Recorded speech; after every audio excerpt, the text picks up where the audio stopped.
Hi, welcome back to my YouTube channel. ಎಲ್ಲರೂ ಹೇಗಿದ್ದೀರಾ? I hope ಎಲ್ಲರೂ ಚೆನ್ನಾಗಿದ್ದೀರಾ ಅಂತ. ನಾನು ಇವತ್ತು ನಿಮಗೆ ದಮ್ ಬಿರಿಯಾನಿ ಮಾಡೋದು ಯಾವ ಥರ ಅಂತ ಹೇಳ್ಕೊಡ್ತೀನಿ. ಆಂಬೂರ್ ಸ್ಟೈಲು ದಮ್ ಬಿರಿಯಾನಿ. ಇದಕ್ಕೆ ಸ್ವಲ್ಪ ಲೆಮೆನ್ನು ಮತ್ತು ಮೊಸರು, ಸ್ವಲ್ಪ ಸ್ಪೈಸಸ್ ಅಂದರೆ ಬಿರಿಯಾನಿ ಪೌಡರು ನಾನು ಆಚೆ ಯೂಸ್ ಮಾಡ್ತೀನಿ, ಚೆನ್ನಾಗಿರುತ್ತೆ. ಬಿರಿಯಾನಿ ಪೌಡರು, ಸ್ವಲ್ಪ ಟರ್ಮರಿಕ್ಕು, ಸ್ವಲ್ಪ ಚಿಲ್ಲಿ ಪೌಡರು. ನಾನು ಯಾವುದೇ ಸ್ಪೈಸಸ್ ಹಾಕಲ್ಲ ನೆಕ್ಸ್ಟು, ಹಾಗಾಗಿ ಸ್ವಲ್ಪ ಚಿಲ್ಲಿ ಪೌಡರು ಇಷ್ಟನ್ನು ಹಾಕಿ ಮಿಕ್ಸ್ ಮಾಡ್ಕೊಳ್ಳಿ. ಇದಕ್ಕೆ ತೊಳೆದಿಟ್ಟಿರೋ ಚಿಕನ್ನ ಹಾಕಿ ಮ್ಯಾರಿನೇಟ್ ಮಾಡಿ. ಚಿಕನಿಗೆ ತುಂಬ ಚೆನ್ನಾಗಿ ಹಿಡಿಯುತ್ತೆ. ಆವಾಗ ಲೆಮನ್ ಹಾಕಿರ್ತೀವಲ್ವ, ತುಂಬ ಜ್ಯೂಸಿಯಾಗಿ ಬರುತ್ತೆ. ಹಾಗಾಗಿ ಒಂದು ಹಾಫ್ ಆನ್ ಅವರ್ ಆದರೂ ಇದನ್ನು ಮ್ಯಾರಿನೇಟ್ ಮಾಡಿ ಇಡಬೇಕು. ಇವಾಗ ಒಂದು 3/4 kg ಅಷ್ಟಾಗೋ ಚಿಕನ್ ತಗೊಂಡಿದ್ದೀನಿ. ಇದನ್ನು ಇವಾಗ ಮೊಸರೊಳಗಡೆ ಹಾಕಿ ಮ್ಯಾರಿನೇಟ್ ಮಾಡಿ ಇಡ್ತಾ ಇದ್ದೀನಿ. ತುಂಬ ಟೇಸ್ಟಿಯಾಗಿ ಬರುತ್ತೆ, ಒಂದ್ಸಲ ಟ್ರೈ ಮಾಡಿ. ಇದನ್ನು ಸ್ಪೂನಲ್ಲೆಲ್ಲ ಕಲಿಸಿದ್ರೆ ಅಷ್ಟೊಂದು ಕಂಫರ್ಟಬಲ್ ಇರಲ್ಲ, ಹಾಗಾಗಿ ನಾನು ಕೈಯಲ್ಲೇ ಕಲಿಸ್ಬಿಟ್ಟು ಒಂದು ಹಾಫ್ ಆನ್ ಅವರ್ ಎತ್ತಿಡ್ತಾ ಇದ್ದೀನಿ. ಬಿರಿಯಾನಿಗೆಲ್ಲ ರೆಡಿ ಮಾಡ್ಕೊಳ್ಳೋ ಅಷ್ಟರಲ್ಲಿ ಗ್ರೇವಿಗೆ ಇದು ರೆಡಿ ಆಗಿಬಿಡುತ್ತೆ. ಹಾಗಾಗಿ ಫಸ್ಟು ಈ ಕೆಲಸ ಮಾಡ್ಕೊಂಬಿಡ್ಬೇಕು ನಾವು. ಇದನ್ನು ಸ್ವಲ್ಪ ಮ್ಯಾರಿನೇಟ್ ಮಾಡಲಿಕ್ಕೆ ಅಂತ ಎಲ್ಲ ಕಲಿಸ್ಬಿಟ್ಟು ಫ್ರಿಜ್ಜಲ್ಲಿ ಒಂದು ಹಾಫ್ ಆನ್ ಅವರ್ ಎತ್ತಿಟ್ಬಿಡ್ತೀನಿ. ಮತ್ತು ಇವಾಗ ಗ್ರೇವಿಗೆ ರೆಡಿ ಮಾಡ್ಕೊತಾ ಇದ್ದೀನಿ. ಗ್ರೇವಿಗೆ ಸ್ವಲ್ಪ ಎಣ್ಣೆ, ಕರಿಬೇವು, ಸ್ವಲ್ಪ ಶುಂಠಿ ಬೆಳ್ಳುಳ್ಳಿ ಪೇಸ್ಟು. ಈಸಿಯಾಗಿ ಮಾಡ್ಕೋಬೋದು, ತುಂಬ ಟೇಸ್ಟಿಯಾಗಿರುತ್ತೆ. ಬ್ಯಾಚುಲರ್ಸು ಕೂಡ ಮಾಡ್ಕೋಬೋದು. ರೈಸಿಗಲ್ವ, ಬಿರಿಯಾನಿ ರೈಸಿಗೆ ತುಂಬ ಚೆನ್ನಾಗಿರುತ್ತೆ. ಮೈಲ್ಡಾಗೆ ಮಾಡ್ಕೊಳ್ಳಿ. ನೋಡಿ, ಇದೆಲ್ಲ ಆದಮೇಲೆ ಸ್ವಲ್ಪ ಚಿಕನ್ನು ಅದರಲ್ಲೇ ಎತ್ತಿಟ್ಟಿದೆ ನಾನು. ಒಂದು ಅರ್ಧ kg ಆಗೋವಷ್ಟು, ಅರ್ಧ ಟು 3/4 kg ಆಗುತ್ತೆ. ಸೊ ಇದನ್ನು ಇವಾಗ ಇದಕ್ಕೆ ಹಾಕ್ಬಿಟ್ಟು ಸ್ವಲ್ಪ ಟೊಮೊಟೊ ಮತ್ತು ಈರುಳ್ಳಿನ ಎರಡನ್ನೂ ಗ್ರೈಂಡ್ ಮಾಡಿ ಹಾಕ್ತಿದ್ದೀನಿ. ನಿಮಗೆ ಓಕೆ ಅಂದರೆ ನೀವು ಕಟ್ ಮಾಡಿ ಆದರೂ ಸೇರಿಸ್ಕೋಬೋದು. ನಮ್ಮ ಮನೇಲಿ ಬಾಯಿ ಸಿಕ್ಕಿದ್ರೆ ಆಗಲ್ಲ ಅಂತ ಹೇಳ್ಬಿಟ್ಟು ನಾನು ಗ್ರೈಂಡ್ ಮಾಡಿ ಮಿಕ್ಸ್ ಮಾಡ್ತಾಯಿದ್ದೀನಿ. ಸ್ವಲ್ಪ ಫ್ರೈ ಆಗಿದೆ, ಹಾಗಾಗಿ ಇದಕ್ಕೆ ನಾನು ಟೊಮೊಟೊ ಮತ್ತು ಈರುಳ್ಳಿ ಪೇಸ್ಟ್ನ ಹಾಕ್ತಾಯಿದ್ದೀನಿ. ಸ್ವಲ್ಪ ಗ್ರೇವಿನೂ ಆಗುತ್ತೆ, ಚೆನ್ನಾಗೂ ಇರುತ್ತೆ ತಿನ್ನಲಿಕ್ಕೆ ಅಂತ ಹೇಳ್ಬಿಟ್ಟು ಈ ಥರ ರುಬ್ಬಿ ಹಾಕ್ತಾಯಿದ್ದೀನಿ. ನೆಕ್ಸ್ಟು ಕೊತ್ತಂಬರಿ ಮತ್ತು ಪುದೀನ, ಇದನ್ನು ನಾವು ಗ್ರೈಂಡ್ ಮಾಡ್ಕೊ ಹಾಕ್ಬೋದು, ಬಟ್ ನಾನು ಹಂಗೆ ಹಾಕಿದ್ದೀನಿ ಕಟ್ ಮಾಡಿ. ಬಿರಿಯಾನಿಗೆ ಅಂತ ಕಟ್ ಮಾಡಿ ಇಟ್ಕೊಂಡಿದ್ದೆ ಅಲ್ವಾ, ಹಾಗಾಗಿ ಹಾಗೆ ಹಾಕಿದ್ದೀನಿ. ಮತ್ತು ಇದಕ್ಕೆ ಸ್ವಲ್ಪ ನಾವು ಮನೇಲಿ ಯೂಸ್ ಮಾಡ್ತೀವಲ್ಲ ಮಟನ್ ಸಾಂಬಾರು ಪುಡಿ, ಅದನ್ನು ಹಾಕ್ತಾಯಿದ್ದೀನಿ. ನೀವು ಚಿಕನ್ ಮಸಾಲ ಮತ್ತು ಮನೇಲಿ ಮಾಡೋ ಮಟನ್ ಪೌಡರ್ ಇಲ್ಲ ಅಂದರೆ ಚಿಕನ್ ಮಸಾಲ ಯೂಸ್ ಮಾಡ್ಕೋಬೋದು. ಸೊ 1.5 ಸ್ಪೂನ್ ಹಾಕಿದ್ದೀನಿ. ಮತ್ತು ನಿಮಗೆ ಯಾವ ಥರ ಗ್ರೇವಿ ಬೇಕು ಕನ್ಸಿಸ್ಟೆನ್ಸಿ ನೋಡ್ಕೊಂಡು ನೀವು ಗ್ರೇವಿಗೆ ನೀರು ಹಾಕ್ಕೊಂಡು ಅದನ್ನು ಒಂದ್ಸಲ ಕೈ ಆಡಿಸ್ಬಿಟ್ಟು ಲಿಡ್ ಕ್ಲೋಸ್ ಮಾಡಿಟ್ರೆ ಇವಾಗ ಚಿಕನ್ ಗ್ರೇವಿ ರೆಡಿಯಾಗಿ ಹೋಗ್ಬಿಡುತ್ತೆ. ಎಷ್ಟು ಟೇಸ್ಟಿಯಾಗಿರುತ್ತೆ ಅಂದರೆ ತುಂಬ ಚೆನ್ನಾಗಿರುತ್ತೆ. ಒಂದ್ಸಲ ಟ್ರೈ ಮಾಡಿ. ಬಿರಿಯಾನಿ ರೈಸಿಗಂತೂ ತುಂಬ ಟೇಸ್ಟಿಯಾಗಿರುತ್ತೆ. ಲಿಡ್ ಕ್ಲೋಸ್ ಮಾಡಿ ನಾನು ಇವಾಗ ಇಟ್ಬಿಟ್ಟು ನೆಕ್ಸ್ಟು ನಿಮಗೆ ಬಿರಿಯಾನಿ ರೈಸ್ ಅಂದರೆ ದಮ್ ಕಟ್ಟಬೇಕಲ್ವ, ಅದು ಬಿರಿಯಾನಿ, ಹಂಗಾಗಿ ಅದು ಸ್ವಲ್ಪ ಡಿಲೇ ಆಗುತ್ತೆ. ಇದು ರೆಡಿ ಆಗುತ್ತೆ. ಇದನ್ನು ಎತ್ತಿಟ್ಬಿಟ್ಟು ನಾನು ಬಿರಿಯಾನಿಗೆ ರೈಸ್ಗೆ ರೆಡಿ ಮಾಡ್ಕೊತಾ ಇದ್ದೀನಿ. ಸ್ವಲ್ಪ ಪ್ಯಾನ್ ತಗೊಂಡು ಸ್ವಲ್ಪನೇ ಎಣ್ಣೆ ಹಾಕಿ ಒಂದು 2ರಿಂದ 3 ಟೇಬಲ್ ಸ್ಪೂನ್ ಎಣ್ಣೆ ಹಾಕಿದ್ದೀನಿ ನಾನು. ಮತ್ತು ಇದಕ್ಕೆ 1 ಸ್ಪೂನ್ ಅಷ್ಟೇ ತುಪ್ಪ ಹಾಕ್ತೀನಿ. ತುಪ್ಪ ಫ್ಲೇವರ್ ಚೆನ್ನಾಗಿರುತ್ತೆ ಮತ್ತು ಸ್ಮೆಲ್ ಚೆನ್ನಾಗಿ ಬರುತ್ತೆ ಅಂತ ಹೇಳ್ಬಿಟ್ಟು 1 ಸ್ಪೂನ್ ಅಷ್ಟೇ ತುಪ್ಪ ಹಾಕಿದ್ದೀನಿ. ತುಪ್ಪ ಮತ್ತು ಎಣ್ಣೆ ಬಿಸಿ ಆದಮೇಲೆ ಪಲಾವ್ ಸ್ಪೈಸಸ್ ಹಾಕಬೇಕು. ನಾನು ಕಲ್ಲುವ್ವ, ಮರಾಠ ಮೊಗ್ಗು ಆ ಥರದ್ದೇನೂ ಹಾಕಿಲ್ಲ. ಬರೀ ಚಕ್ಕೆ, ಲವಂಗ, 1-2-3 ಏಲಕ್ಕಿ, ಪಲಾವ್ ಎಲೆ, ಶಾಯಿ ಜೀರಾ, ಓಂಕಾಳು ಏನೂ ಹಾಕಿಲ್ಲ, ಶಾಯಿ ಜೀರಾ ಹಾಕಿರೋದು. ಚೆನ್ನಾಗಿ ಬರುತ್ತೆ. ಶಾಯಿ ಜೀರಾ ಎಣ್ಣೆಲಿ ಫ್ರೈ ಮಾಡಿದ ತಕ್ಷಣ ಸ್ಮೆಲ್ ಚೆನ್ನಾಗಿರುತ್ತೆ. ಇದಕ್ಕೇ ನಾವು ಡೈರೆಕ್ಟಾಗಿ ಕೊತ್ತಂಬರಿ ಮತ್ತು ಪುದೀನ ಹಾಕಬೇಕು. ಮತ್ತು ಈರುಳ್ಳಿ, ಟೊಮೊಟೊ ಇದನ್ನು ರುಬ್ಕೊಂಡಾದರೂ ಹಾಕ್ಬೋದು, ನಿಮ್ಗೆ ಆಪ್ಷನಲ್ಲು. ಕಟ್ ಮಾಡಿ ಹಾಕ್ತೀನಿ ಅಂದರೆ ಅದು ಓಕೆ, ಬಟ್ ನಾನಿಲ್ಲಿ ಕಟ್ ಮಾಡೇ ಹಾಕಿದ್ದೀನಿ. ರುಬ್ಬೇಕಾಗಿತ್ತು, ಬೈ ಮಿಸ್ಸಾಗಿ ನಾನು ಹಂಗೆ ಹಾಕ್ತಾಯಿದ್ದೀನಿ. ಬಾಯಿ ಸಿಕ್ಕಿದ್ರೆ ನಮ್ಮನೇಲಿ ಇಷ್ಟ ಆಗಲ್ಲ ಅಂತ ಹೇಳಿದ್ನಲ್ಲ, ಹಾಗಾಗಿ ರುಬ್ಬೇಕಿತ್ತು, ಬಟ್ ಹಾಗೆ ಹಾಕ್ತೆ. ನೋಡೋಣ ಯಾವ ಥರ ಬರುತ್ತೆ ಅಂತ ಹೇಳ್ಬಿಟ್ಟು. ಬಟ್ ಎಲ್ಲ ಟೈಮು ನಾನು ಆಲ್ಮೋಸ್ಟ್ ರುಬ್ಬಿನೇ ಹಾಕೋದು. ರುಬ್ಬಾಕಿದ್ರೆ ನಿಮಗೆ ಗ್ರೇವಿನೂ ಸ್ವಲ್ಪ ಸಿಗುತ್ತೆ ಮತ್ತು ಮಸಾಲ ಎಲ್ಲ ಚಿಕನ್ಗೆ ನೀಟಾಗಿ ಹಿಡಿಯುತ್ತೆ. ನೀವು ಆಲ್ಮೋಸ್ಟು ರುಬ್ಬಾಕೋಕ್ಕೆ ಟ್ರೈ ಮಾಡಿ.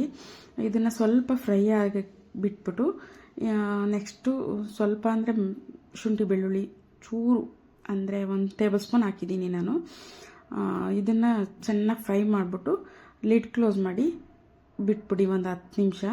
ಯಾಕಂದರೆ ಇದೆಲ್ಲ ಸಾಫ್ಟ್ ಆಗಬೇಕಲ್ವ, ಹಸಿ ವಾಸನೆ ಎಲ್ಲ ಹೋಗಬೇಕು, ಸ್ವಲ್ಪ ಸಾಫ್ಟ್ ಆಗಬೇಕು.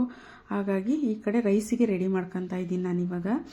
ಒಂದು ಕುಕ್ಕರ್ಗೆ ನೀರಿಟ್ಟು ಕುದಿ ಬಂದಮೇಲೆ ಅದಕ್ಕೆ ಸ್ವಲ್ಪ ಅರಿಶಿನ, ಚಕ್ಕೆ, ಲವಂಗ, ಏಲಕ್ಕಿ ಮತ್ತು ಒಂದೇ ಒಂದು ಪಲಾವ್ ಎಲೆ ಇಷ್ಟು ಹಾಕ್ಬಿಟ್ಟು ನಾವು ಈ ನೀರನ್ನ ಕುದಿಸ್ಕೋಬೇಕು. ಅಷ್ಟರಲ್ಲಿ ಇದು ಸ್ವಲ್ಪ ಸ್ಮ್ಯಾಶ್ ಆಗಿತ್ತು. ಇದಕ್ಕೆ ಇವಾಗ ನಾನು ಮ್ಯಾರಿನೇಟ್ ಮಾಡಿ ಇಟ್ಕೊಂಡಿದ್ವಲ್ಲ ಚಿಕನ್ನು, ಅದನ್ನು ಆ್ಯಡ್ ಮಾಡ್ತಾಯಿದ್ದೀನಿ. ಆ್ಯಡ್ ಮಾಡಿಬಿಟ್ಟು ಇದಕ್ಕೇನು ನೋಡ್ಕೊಳ್ಳಿ ನೀವು, ಉಪ್ಪು ಬೇಕಾಗುತ್ತೆ. ಯಾಕಂದರೆ ನಾವು ರೈಸಿಗೆ ಬೇರೆ ಸಪ್ರೇಟ್ ಉಪ್ಪು ಮತ್ತು ಇದಕ್ಕೆ ಸಪ್ರೇಟ್ ಉಪ್ಪು ಹಾಕ್ತೀವಿ. ಹಾಗಾಗಿ ನೋಡಿಕೊಂಡು ಉಪ್ಪು ಹಾಕ್ಕೊಳ್ಳಿ. ರೈಸಿಗೂ ಹಾಕಿರ್ತೀವಲ್ಲ, ಹಾಗಾಗಿ ಉಪ್ಪು ಹಾಕ್ಬಿಟ್ಟು ಸ್ವಲ್ಪ ಕೈ ಆಡಿಸಿ ಲಿಡ್ ಕ್ಲೋಸ್ ಮಾಡಿ ಎತ್ತಿಟ್ಬಿಡಿ. ಲಿಡ್ ಕ್ಲೋಸ್ ಮಾಡಿಟ್ರೆ ಅದು ಬೇಯ್ತಾ ಇರುತ್ತೆ. ನೆಕ್ಸ್ಟು ನಾನಿವಾಗ ಅಕ್ಕಿನ ನೆನೆಸಿಟ್ಕೊಂಡಿದ್ದೆ. ಬಾಸುಮತಿ ರೈಸ್ ಒಂದು 3/4 kg ಚಿಕನ್ಗೆ 3/4 kg ರೈಸ್ ತೊಗೊಂಡಿದ್ದೀನಿ. ಈ ರೈಸ್ನ ತೊಳೆದಿಟ್ಟಿದ್ದೆ ನಾನು ಆಲ್ರೆಡಿ. ಇದನ್ನು ಕುದೀತಿರೋ ನೀರಿಗೆ ಹಾಕ್ಬಿಡೋದು. 80% ಅಷ್ಟೇ ಬೇಯಿಸ್ಕೋಬೇಕು. 75 to 80% ಅಷ್ಟೇ ಬೇಯಿಸ್ಕೋಬೇಕು. ಯಾಕಂದರೆ ದಮ್ ಕಟ್ತೀವಲ್ವ, ಹಾಗಾಗಿ ಅದರಲ್ಲಿ ಸ್ವಲ್ಪ ಬೆಂದ್ಬಿಡುತ್ತೆ. ಚಿಕನ್ ಗ್ರೇವಿ ಎಲ್ಲ ಹಾಕಿರ್ತೀವಲ್ಲ, ದಮ್ಮಲ್ಲಿ ಒಂದು 20% ಬೇಯುತ್ತೆ. ಹಾಗಾಗಿ ನೋಡ್ಕೊತಾ ಇರ್ರಿ. ಒಂದು 80% ಅಷ್ಟು ಬೆಂದರೆ ಸಾಕು. ಇದನ್ನು ನಾನು ಬೇರೆ ಬೌಲ್ಗೆ ಶಿಫ್ಟ್ ಮಾಡ್ಕೊಂಡ್ಬಿಡ್ತೀನಿ. ಯಾಕಂದರೆ ನೀರಲ್ಲೇ ಬಿಟ್ಟರೆ ಇದು ಮೆತ್ತಗಾಗ್ಬಿಡುತ್ತೆ, ರೈಸು ತಿನ್ನೋಕ್ಕೆ ಚೆನ್ನಾಗಿ ಅನಿಸಲ್ಲ. ಹಾಗಾಗಿ ಬೇರೆ ಬೌಲ್ಗೆ ಎತ್ತಿಟ್ಕೊಬಿಟ್ಟು ಇವಾಗ ಇದು ಗ್ರೇವಿನೂ ರೆಡಿಯಾಗಿದೆ ನೋಡಿ. ಈ ಗ್ರೇವಿ ಮತ್ತು ಇದನ್ನು ಇವಾಗ ದಮ್ ಕಟ್ಟಬೇಕು. ದಮ್ ಕಟ್ಟಲಿಕ್ಕೆ ನಾನು ಒಂದು ತವಾ ಅಥವಾ ಹೆಂಚು ಯಾವುದಾದ್ರೂ ಸರಿ, ನಿಮ್ಮ ಮನೇಲಿ ಯಾವುದಿರುತ್ತೆ ಅದನ್ನು ಯೂಸ್ ಮಾಡ್ಕೊಳ್ಳಿ. ರೈಸ್ನ ಫಸ್ಟೇ ನಾನು ಎತ್ತಿಟ್ಕೊಂಡಿರ್ತೀನಿ. ಯಾಕಂದರೆ ದಮ್ ಕಟ್ಟಲಿಕ್ಕೆ ಈಸಿ ಆಗುತ್ತೆ ಅಂತ ಹೇಳ್ಬಿಟ್ಟು ರೈಸ್ ಸಪ್ರೇಟು ಮತ್ತು ಗ್ರೇವಿ ಸಪ್ರೇಟು ಎರಡೂ ಸಪ್ರೇಟ್ ಎತ್ತಿಟ್ಕೊಂಡು ನಾವಿವಾಗ ದಮ್ ಕಟ್ಟಬೇಕು. ತವಾ ಅಥವಾ ಹೆಂಚು ಯಾವುದಾದ್ರೂ ಪರವಾಗಿಲ್ಲ, ಅದನ್ನು ತಗೊಂಡು ನೋಡಿ ಅದ್ರ ಮೇಲೆ ಒಂದು ಪಾತ್ರೆ ಇಟ್ಟಿದ್ದೀನಿ. ಪಾತ್ರೆ ಇಟ್ಬಿಟ್ಟು ಸ್ವಲ್ಪ ಚಿಕನ್ ಗ್ರೇವಿ ಮತ್ತು ಚಿಕನ್ನು, ಅದ್ರ ಮೇಲೆ ಸ್ವಲ್ಪ ರೈಸ್ ಹಾಕಿ ನೆಕ್ಸ್ಟು ಮತ್ತೆ ಚಿಕನ್ ಹಾಕಬೇಕು. ಇದಕ್ಕೆ ನೀವು ಫ್ರೈಡ್ ಆನಿಯನ್ ಹಾಕ್ಬೋದು, ತುಂಬ ಚೆನ್ನಾಗಿರುತ್ತೆ. ಆನಿಯನ್ನ ನೀವು ಎಣ್ಣೆಲಿ ಚೆನ್ನಾಗಿ ಕರಿಬೇಕು.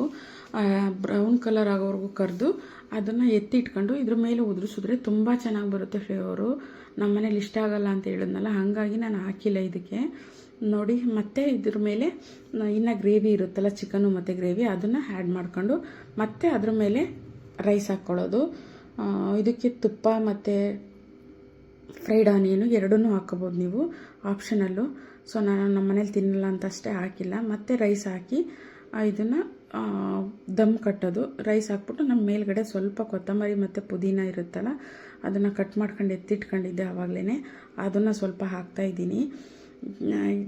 ಇದೆರಡನ್ನೂ ಉದುರಿಸ್ಬಿಟ್ಟು ದಮ್ ಕಟ್ಟೋದು. ನಾನೇನು ಬೇರೆ ಎಕ್ಸ್ಟ್ರಾ ಏನೂ ಮಾಡಲ್ಲ. ಇದಕ್ಕೆ ತಟ್ಟೆ ಇಟ್ಬಿಟ್ಟು ಅದ್ರ ಮೇಲೆ ಒಂದು ವೆಯ್ಟ್ ಇರೋದು ಯಾವುದಾದ್ರೂ ವಸ್ತು ನಿಮ್ಮ ಮನೇಲಿ ಯಾವುದಿರುತ್ತೆ, ನಾನು ಇದಕ್ಕೆ ತಟ್ಟೆ ಇಟ್ಬಿಟ್ಟು ಅದ್ರ ಮೇಲೆ ಇದನ್ನು ಇಟ್ಟಿದ್ದೀನಿ, ಕುಟಾಣಿ ಅಂತಾರಲ್ಲ ಅದನ್ನು ಇಟ್ಟಿದ್ದೀನಿ. ಇಟ್ಟು ಸ್ವಲ್ಪ ಅಂದರೆ ಒಂದು 15 ಮಿನಿಟ್ಸು ಲೋ ಫ್ಲೇಮಲ್ಲಿ ಬಿಟ್ಬಿಡ್ಬೇಕು. ಇದನ್ನು ನೋಡಿ ಎಷ್ಟು ಚೆನ್ನಾಗಿ ದಮ್ ಆಗಿತ್ತು ಅಂದರೆ ತುಂಬ ಚೆನ್ನಾಗಾಗಿತ್ತು. ರೈಸ್ನ ಆಲ್ಮೋಸ್ಟ್ ನೋಡ್ಕೊಂಡು ಹಾಕಿ ನೀವು. ಒಂದು 90% ಬೆಂದ್ಬಿಟ್ರೆ ಇದು ಚೆನ್ನಾಗಾಗಲ್ಲ, ಮುದ್ದೆ ಆಗಿಬಿಡುತ್ತೆ. ಹಾಗಾಗಿ ಒಂದು 80% ಇದ್ದಾಗಲೇ ತೆಗೆದ್ಬಿಟ್ಟು ಎತ್ತಿಟ್ಕೊಳ್ಳಿ. ಎಷ್ಟು ಚೆನ್ನಾಗಿ ಬಂದಿತ್ತು ಅಂದರೆ ಇದನ್ನು ತೆಗಿಬೇಕಾದ್ರೆ ನೀವು ನೀಟಾಗಿ ತೆಗಿಬೇಕು ಬಿರಿಯಾನಿನ. ಕೆಳಗಡೆ ಗ್ರೇವಿ ಇರುತ್ತಲ್ವ, ಹಂಗಾಗಿ ಸೈಡಿಂದ ಒಂದು ಕೆಳಗಡೆ ಫುಲ್ಲು ಕೆಳಗಡೆ ಹಾಕಿ ಸೈಡಿಂದ ತೊಗೊಂಡ್ರೆ ನಿಮಗೆ ಗ್ರೇವಿ ಮತ್ತು ರೈಸ್ ಎರಡೂ ಒಟ್ಟೊಟ್ಟಿಗೆ ಬರುತ್ತೆ. ಆವಾಗ ತುಂಬ ಟೇಸ್ಟಿಯಾಗಿರುತ್ತೆ ರೈಸು. ಮತ್ತು ಇದು ನಾನು ನಮ್ಮ ಮನೇಲಿ ಎಲ್ರಿಗೂ ಸರ್ವ್ ಮಾಡಿಕೊಟ್ಟೆ. ಎಷ್ಟು ಚೆನ್ನಾಗಿ ಬಂದಿತ್ತು ಅಂದರೆ ನೀವು ಒಂದ್ಸಲ ಟ್ರೈ ಮಾಡಿ, ತುಂಬ ಚೆನ್ನಾಗಿತ್ತು. ಯಾರೆಲ್ಲ ನನ್ನ ಚಾನಲ್ನ ಸಬ್ಸ್ಕ್ರೈಬ್ ಮಾಡದೆ ನೋಡ್ತಿದ್ದೀರಾ, ಪ್ಲೀಸ್ ಸಬ್ಸ್ಕ್ರೈಬ್ ಮಾಡ್ಕೊಂಡು ನೋಡಿ ಎಷ್ಟು ಟೇಸ್ಟಿಯಾಗಿತ್ತು ಅಂತ. ಬ್ಯಾಚುಲರ್ ಕೂಡ ಈ ಥರ ಗ್ರೇವಿನ ಮಾಡ್ಕೊಂಬಿಡ್ಬೋದು. ನಮ್ಮ ಮನೇಲಂತೂ ಎಲ್ಲರೂ ಎಂಜಾಯ್ ಮಾಡ್ಕೊಂಡು ತಿಂದರು, ತುಂಬ ಚೆನ್ನಾಗಿತ್ತು ಅಂತೇಳಿ. ನೋಡಿ ನಮ್ಮ ಹುಡುಗಿ ಅಂತೂ ಎಷ್ಟು ಮೂಳೆ ಎಲ್ಲ ಚೀಪ್ತಾ ಇದ್ದಾಳೆ, ಅಷ್ಟು ಚೆನ್ನಾಗಿತ್ತು ಬಿರಿಯಾನಿ. ತುಂಬ ಅಂದರೆ ತುಂಬ. ನೀವು ಟ್ರೈ ಮಾಡ್ತೀರಾ ಅಂದ್ಕೊಂಡಿದ್ದೀನಿ. Thank you so much for watching. Thank you.